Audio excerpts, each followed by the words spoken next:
Hello friends, అందరూ ఎలా ఉన్నారు? నేనైతే చాలా బాగున్నానండి. ఈరోజు వచ్చేసి ఏంటంటే సెంట్రల్ గవర్నమెంట్ నుంచి ఒక కొత్త పథకాన్ని తీసుకొని వచ్చారండి సైనికుల కోసం. అసలు ఏంటి ఈ పథకం పేరేంటి? ఈ పథకాన్ని ఎవరు తీసుకొని వచ్చారు? వీటి యొక్క బెనిఫిట్స్ ఏంటి చెప్తాను చూడండి.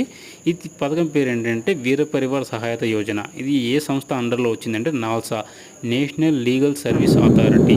ఆ సంస్థ యొక్క ప్రెసిడెంట్ చైర్మన్ ఎవరైతే ఉన్నారో జస్టిస్ సూర్యకాంత్ గారు, వారు మనకి రీసెంట్గా జరిగినటువంటి కార్గిల్ విజయ్ దివస్ మీటింగ్లో ఈ యొక్క పథకం గురించి వాళ్ళు చెప్పారన్నమాట, అనౌన్స్ చేశారు.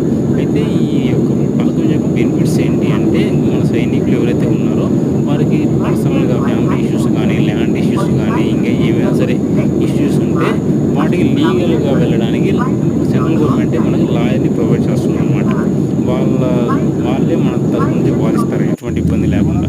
ఒకవేళ మనం అటెండ్ అవ్వకపోయినా మన ఫ్యామిలీ మెంబర్స్ అటెండ్ అయినా సరిపోతుంది అన్నట్లుగా.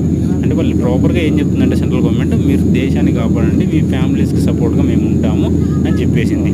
ఈ న్యూస్ గురించి మీరు కూడా ఒకసారి పేపర్స్లో కానీ లేదంటే వెబ్సైట్లో చూడండి. ఖచ్చితంగా తెలుసుకోవాల్సిన సమాచారం ఇది. సైనికుల కోసం నేను ఇటువంటి కొత్తగా ఇంకేమైనా అప్డేట్స్ ఉంటే ఖచ్చితంగా చెప్తూనే ఉంటాను. వీడియో నచ్చితే లైక్ చేయండి, షేర్ చేయండి, సబ్స్క్రైబ్ చేయండి. Thank you.